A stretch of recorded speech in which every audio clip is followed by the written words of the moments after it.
श्रोता प्रेमियों, मैं राम सागर शास्त्री आप लोगों के समक्ष रखने जा रहा हूँ एक प्रसंग, वाह रे कलयुग। गोस्वामी तुलसीदास जी ने मानस में एक चौपाई लिखी है कि को न कुसंगति पाई न साई और राही न तेज मते चतुराई। कुसंग में पढ़कर कौन नहीं बर्बाद हुआ, इसीलिए हमें अपने लड़के और लड़कियों को कुसंग से बचाना चाहिए। पहले राजा महाराजाओं की लड़कियों के पास सच्चरित्र सेविकाएं और सहेलियां रहा करती थी। या तो सतयुग, द्वापर और त्रेता की बात है। आजकल तो कलयुग चरम सीमा पर पहुंच गया है। सच्चरित्र सहेलियां मिलना बहुत कठिन है, परंतु दुर्लभ नहीं है। कुछ लोग रहीमदास जी के इस दोहे को ही प्रमुख मानकर शांत बैठ जाते हैं कि जो रहीम उत्तम प्रकृति का करी सकत कुसंग, चंदन विष व्यापत नहीं लिपटे रात भुजंग। उनका मानना है कि कोई भी लड़की दुष्चरित्र लड़की के साथ कितना भी रहे मगर उस पर कोई असर नहीं पड़ता। मैं कहता हूं कि तुमने दोहे का अर्थ ही नहीं समझ पाया। लड़कियों की प्रकृति 3 प्रकार की होती है, उत्तम, मध्यम और निम्न। अब प्रत्येक लड़की उत्तम प्रकृति की तो है नहीं जो उसके ऊपर कुसंग का बुरा असर नहीं पड़ेगा। जो लड़की पूरे दिन मोबाइल और टीवी में घुसी रहती हो, कभी कोई धार्मिक चैनल न देखती हो, कभी घर में भगवान की पूजा न करती हो, उसकी उत्तम प्रकृति कैसे हो सकती है? जिसे तुम चंदन समझ रहे हो वह तो जरबेरी के समान है। हर लड़की को चंदन समझने की भूल मत करना। जिस घर में विद्वान की बात को काट दिया जाए, जिस घर में स्त्री आजाद हो, पति की आज्ञा को ठुकराती हो, जिस घर का अनुशासन नष्ट हो जाए, जिस घर में बुद्धिमान पति के बजाय दूसरे की सलाह पर चला जाए, जिस घर में 24 घंटे मनोरंजन हो, टीवी और मोबाइल में कोई धार्मिक चीज न देखी जाती हो, जिस घर में भगवान की पूजा छोड़कर लड़कियां बाहर मंदिरों में ही जाने लगे, समझो उस घर का विनाश होने वाला है। हर विषय को भगवान के ऊपर नहीं छोड़ा जाता। आज बहुत से अंधे धृतराष्ट्र बैठे हुए हैं, उनका यही मानना है कि मेरी लड़की भगवान के अधीन है, तो कर्तव्य कहाँ चला गया? गीता में भगवान ने लिखा कि कर्म करो तभी फल मिलेगा। लड़की दुष्चरित्र सहेलियों में घूम रही है, तुम भगवान के अधीन बैठे हो, तुम्हें लड़की पर नजर रखनी चाहिए। नजर हटेगी तो दुर्घटना घटेगी। कुसंग का जड़ बहुत भयानक होता है। आचार्य रामचंद्र शुक्ल ने एक मित्रता नामक पाठ लिखा है, जिसमें उन्होंने कहा है कि हमें उन मित्रों का चुनाव करना चाहिए जो हमें अंधे गड्ढे में गिरने से बचाकर सही रास्ते पर ले चलें। जो सहेली लवगुरु बनकर गड्ढे में ही गिराने की कोशिश करती हो, हमें उसका साथ छोड़ देना चाहिए। तथा माता पिता का भी यही कर्तव्य होता है कि उस लड़की से अपनी लड़की को दूर रखना चाहिए। अकेले मंथरा ने कैकेयी के सामने क्रिया चरित्र फैलाकर आंसू बहाए और कैकेयी को भड़काकर राम को 14 वर्षों के लिए वन भिजवा दिया। दशरथ को तो अपने प्राणों को ही गंवाना पड़ा। कुमार्ग पर चलकर कोई लड़की शांत नहीं बैठती। एक बार कीचड़ में पांव चले जाने पर वह बार बार डालती है। आज तो प्यार का वायरस फैल रहा है। बिना प्रेमी के बहुत सी लड़कियां जीना बेकार समझ रही हैं। प्रेम करने में एक लड़की दूसरी लड़की का सहयोग ले रही है। पढ़ना लिखना भूलकर प्रेम की पाठशाला चल रही है। प्रेम जब जड़ी जमा लेता है फिर तो इसे छुटाना ही मुश्किल है। आजकल किसी लड़की के प्रेमी को अगर उसके पिता या भाई ने पीट दिया और दोनों में दूरी बना दी, तो वह लड़की अपने पिता या भाई से बदला लेना नहीं भूलती। मौका मिलने पर वह पिता या भाई को या तो खुद मार डालती है या प्रेमी के हाथों मरवा डालती है। जिन माता पिता ने लड़की को पाला पोसा बड़ा किया, पढ़ाया लिखाया, खिलाया पिलाया, उन्हीं माता पिता को ठोकर मारकर लड़की 4 दिन के प्रेमी के ऊपर बहुत बड़ा भरोसा करके घर से निकल जाती है। माता पिता उसकी याद में पागल हो जाते हैं, परंतु उसका हृदय नहीं पसीजता। सारी जिंदगी के लिए भले ही माता पिता छूट जाएं, परंतु प्रेमी को नहीं छोड़ सकती। वाह रे कलयुग!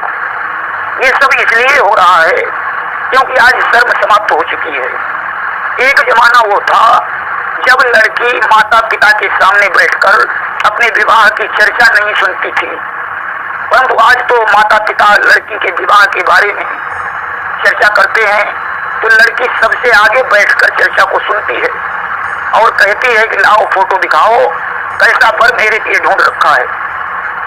विवाह बाद में होता है, फोन पर बातचीत पहले ही होने लगती है। यह सब निर्लज्जता का विषय है। गोस्वामी तुलसीदास जी ने तो यही लिखा कि स्त्री की स्वतंत्रता ही खराब है। फिर स्वतंत्र होना भी ठीक है, परंतु आज तो लड़कियां परम स्वतंत्र हैं कि परम स्वतंत्र न सिर पर कोई, अभाव ही मन ही करें या सोई। फिर लड़कियों के डिसीजन इतने गलत हैं कि माता पिता चक्कर में पड़ जाते हैं। ये पता नहीं किससे प्रेम कर बैठे, किस जाति से संबंध जोड़ना चाहें, यह भी निश्चित नहीं है। आज एक ब्राह्मण की लड़की किसी शूद्र के साथ अपना विवाह करना चाहे तो कैसे किया जा सकता है? माता पिता को मजबूर होना पड़ता है। परिणाम का अपनी जिद में पड़कर वह प्रेमी के साथ फरार हो जाती है। माता पिता उसके लिए रोते हैं। पिता उसके चरणों पर अपना मस्तक रख देता है, बेटी मेरी इज्जत रखो, परंतु वह लात मार कर चली जाती है। 4 दिन का प्रेमी उसका सर्वस्व बन गया और जिन माता पिता ने सारे जीवन पालन पोषण किया वो कुछ भी नहीं रहे। यहाँ तक कि बारात आने वाली होती है और लड़की प्रेमी के साथ फरार हो जाती है। लोग माता पिता को दोषी ठहराते हैं, फला आदमी की लड़की फला लड़के के साथ चली गई। माता पिता समाज में लज्जित हो रहे हैं, परंतु इतना अवश्य है कि तुमने अपने माता पिता का दिल दुखाया है तो जीवन में कभी खुशहाल नहीं रह सकती हो। आज लड़कियां माता पिता की दुश्मन बन रही हैं।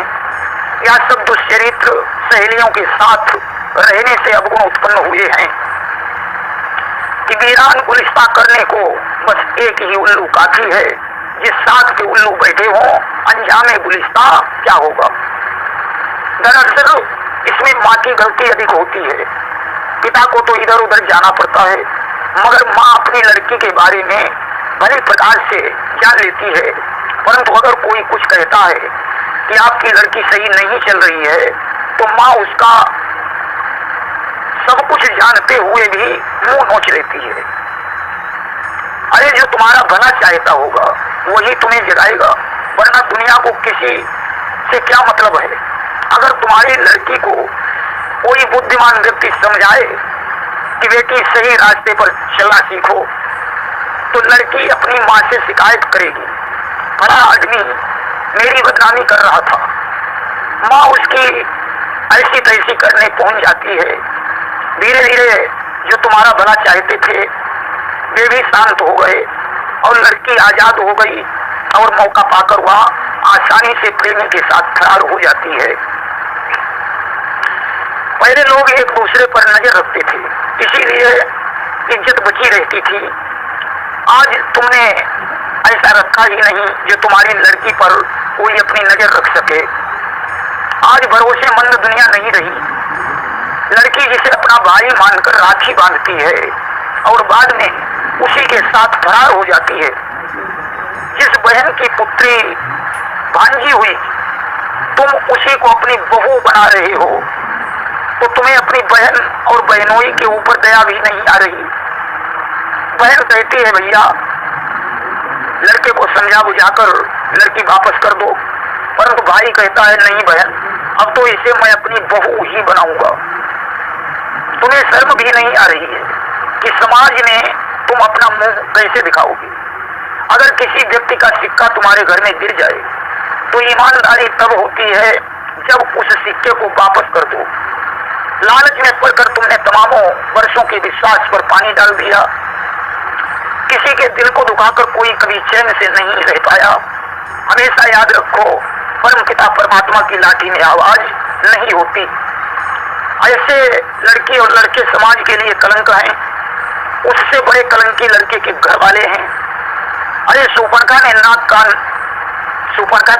नाक कान काटे जाने पर कुंभकर्ण के ऊपर कोई प्रभाव नहीं पड़ा। वह तो यही मानता था कि ऐसी लड़की के नाक कान काटना ही उचित है, परंतु रावण का ऐसा विचार था कि राम तो परम विद्वान है, उन्हें शूर्पणखा को समझा बुझाकर वापस कर देना था कि अगर ताई समझाई न पहुते तो पकड़ी के मम ढिगलते। अगर उसे समझा नहीं पाते तो चोटी पकड़कर घसीटते हुए मेरे पास ले आते कि देखो लंकेश, या तुम्हारी बहन मेरे पीछे पड़ी हुई है, तो मैं स्वयं शूर्पणखा को उचित दंड देता। आज समाज अंधे कुएं में गिर रहा है। एक लड़की की जब मगनी होती है तो उसकी लवगुरु सहेली उसके दूल्हा को देखकर रोने लगती है, हाय तुम्हारी किस्मत फूट गई, तुम ऐसे बर के साथ अपना विवाह बिल्कुल नहीं करना, प्रेमी के साथ भाग जाना, मैं तुम्हारी पूरी मदद करूंगी। यही सब क्रिया चरित्र है। विवाह उस लड़की का हो रहा है और सहेली रो रही है। सहेली को कौन फांसी पर चढ़ाए दे रहा है? वह रो नहीं रही है, क्रिया चरित्र दिखा रही है, जैसा कि मंत्रा ने कैकेयी के आगे दिखाया था। और लड़की उसकी बात मानकर प्रेमी के साथ फरार हो जाती है तो सहेली को परमानंद प्राप्त होता है। वह सोचती है मैं अपनी चाल में सफल हो गई, कोई हमारी चाल समझ भी नहीं पाया। विद्वान व्यक्ति को सब कुछ खबर होती है। दुष्चरित्र सहेली जब अपना प्रेम का चक्र चलाती है तो किसी लड़की को बाहक बनाती है। जब लड़की के पिता को सहेली के बारे में जानकारी होती है तो वह डांट डपट कर विस्फोट करवा देता है। इसका बदला लेने के लिए वह सहेली लड़की की लवगुरु बनकर उसे भगवाने की कोशिश करती है। मंदिरों में उसके प्रेमी को बुलाकर भगाने का कौल करार करवाती है। अब अगर काली कांवर होती तो दूसरा रंग ही नहीं चढ़ता, परंतु कांवर काली नहीं है, तब तो रंग चढ़ना ही चढ़ना है। लड़की लवगुरु सहेली से मिलकर फरार हो जाती है। सहेली उसे इधर उधर की खबरें सूचनाएं भेजती रहती है। जानने वाले तो जान ही जाते हैं, परंतु कह नहीं पाते।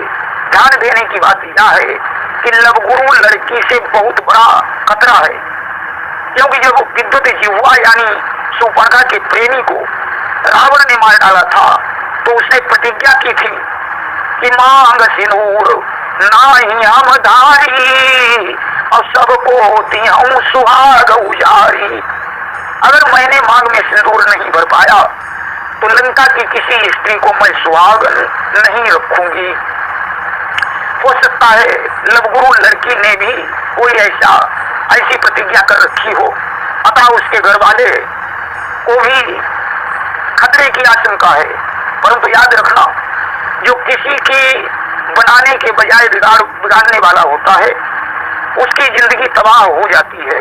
इसीलिए दूसरों की बनाने की कोशिश हमेशा करनी चाहिए। प्रेमी के गुणों और अवगुणों का प्रभाव प्रेमिका पर पड़ता है। लवगुरु सहेली के गुण और अवगुण भी उसके ऊपर प्रभाव डालते हैं। आज प्रेमी गांजा भांग चरस अफीम शराब सारे नशा कर रहा है, गुंडागर्दी में जी रहा है, परंतु लड़की कहती है मुझे ऐसा ही प्रेमी चाहिए। गुणवान पति को ठुकराकर अवगुणों की खान प्रेमी को पसंद किया जा रहा है। बुद्धि कहाँ चली गई? लड़की जब बराबर जवाब देने लगे तो समझ लेना चाहिए कि इस लड़की का ध्यान दूसरी जगह है। मनुष्य को कभी अपनी ससुराल में नहीं रहना चाहिए। विद्वान व्यक्ति के लायक समाज न हो तो उस क्षेत्र को छोड़ देना चाहिए। विद्वान की आत्मा जागृत होती है, उसे मालूम हो जाता है कि मेरे साथ क्या होने वाला है।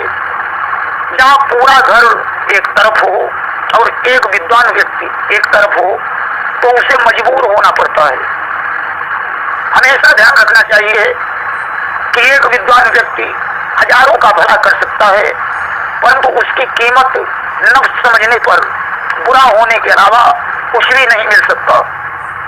तमामों प्रकार से परिश्रम करके एक व्यक्ति विद्वान बनता है, विद्वान समाज को सुधारने का प्रयास करता है, परंतु समाज विद्वान से कहता है कि तुम अपना ज्ञान अपने पास ही रखो। विद्वान व्यक्ति तो सारे संसार का भला चाहता है, परंतु लोग उसके ज्ञान की कीमत न समझकर उसे अपना ज्ञान देते हैं। जब सुधार करने वाला ही हार मान जाएगा तो समाज को सुधारेगा कौन? आज अनुशासनहीनता पर बड़े बड़े नुकसान हो रहे हैं, मूर्ख प्रबल हो रहे हैं, विद्वान रो रहे हैं। भारत की संस्कृति बिगड़ती जा रही है। लड़कियां कहती हैं मैंने ऐसा प्रेमी ढूंढा जो हजारों में एक है। हम कहते हैं कि ऐसा प्रेमी ढूंढो जो त्रिभुवन में एक हो। मीरा ने भगवान से प्रेम किया जिनसे सुंदर कोई नहीं है। आज मीरा बनने के बजाय लड़कियां शूर्पणखा बनकर अपनी और माता पिता की नाक काट रही है। हम धोखा तब खाते हैं जब हम अपनी कमजोरी भूल जाते हैं। कमजोर चैन को बहुत संभाल कर रखना चाहिए और यह भी हमेशा ध्यान रखना चाहिए कि इसमें हल्का सा झटका लग गया तो चैन आसानी से टूट जाएगी। कितनी भी गीली लकड़ी हो, परंतु बार बार फूंक मारने से वह गीली लकड़ी भी जलने लगती है। मनुष्य धोखा तब खाता है जब उसके अपने लोग ही दुश्मन बन जाते हैं। उद्दंड और अहंकारी व्यक्ति विवेक शून्य होता है। विवेक और विचार करने वाला व्यक्ति कभी धोखा नहीं खाता। उसे धोखा तब मिलता है जब किसी विवेक शून्य अहंकारी और उद्दंड व्यक्ति द्वारा उसके विवेक को चोट पहुंचाई जाती है। रावण सा शासन जहां कोई विभीषण मौन, समझो प्रबल विनाश है रोके उसको कौन। क्या रावण जैसा शासन हो और विभीषण जैसे बुद्धिमान व्यक्ति मौन हो, समझो उस घर का विनाश ही हो जाएगा। विवेक धर्म ग्रंथों को पढ़ने और सत्पुरुषों के साथ से प्राप्त होता है। ज्ञान, बुद्धि और विवेक इन तीनों में अंतर है। जितना डर चोर से नहीं होता उतना डर चोरी करवाने वाले से होता है। बिना भय के दंड नहीं मिलता और बिना भेद के कभी चोरी नहीं होती। घर के भेदी ने ही रावण की सारी लंका को ढहा दिया। फितरती लड़की, फितरती व्यक्ति से हमेशा सावधान रहना चाहिए। प्रेम में डूबी हुई लड़की मंदिरों में भी अपने प्रेमी का ही दर्शन करना चाहती है। लवगुरु लड़कियों से सावधान रहना चाहिए। फितरती लड़की पर कभी भी भरोसा नहीं करना चाहिए। धोखा खाकर ही मनुष्य कुछ सीखता है और उसे यह भी ज्ञान हो जाता है कि आखिर धोखा खाने में हमारी कमजोरी क्या थी। चोरी करवा देने वाला व्यक्ति चोरी होने वाले के सामने हंसकर निकलता है, उसे जलाता है कि देखो मैंने तुम्हारी चोरी करवा दी और तुम मुझे जान भी नहीं पाए, तुमने हमारा कुछ बिगाड़ भी नहीं पाया। परंतु विवेकी पुरुष सब जान रहा है। परंतु उद्दंड और अहंकारी व्यक्ति जो विवेक शून्य बैठा है, उसकी मजबूरी में आकर वह तुमसे कुछ नहीं कह रहा है। उसे तो इतना भी पता है कि चोरी करवाने में तुमने चोर को कहाँ बुलाकर मंत्रणा की, परंतु अंधे धृतराष्ट्र को यह सब कौन समझाए। उनकी तो बाहर की आंखें फूटी हैं और अंतर दृष्टि भी नहीं है। कृष्ण ने बार बार धृतराष्ट्र को समझाया था कि अब भी हमारी बात मान जाओ, इसी में भलाई है, परंतु धृतराष्ट्र यही कहता रहा कि अब तो वही होगा जो ईश्वर को मंजूर है। चलनी में गाय धोकर ईश्वर को दोष नहीं देना चाहिए कि भगवान ने यही लिखा था, परंतु याद रखो बुराई का फल हमेशा बुरा होता है और भलाई का फल हमेशा भला होता है। आज बुराई के आगे भले ही अच्छाई हार जाए, परंतु ईश्वर हमेशा सच्चा न्याय करता है। बबूल के पेड़ पर कभी आम का फल नहीं लगता। एक भले आदमी को सताकर आप कभी सुखी नहीं रह सकते। भक्त को सताने वाले को हमेशा भगवान ही देखता है। उसके यहाँ देर हो सकती है परंतु अंधेर कभी नहीं होता। प्रेम से बोलिए वृंदावन बिहारी लाल की जय।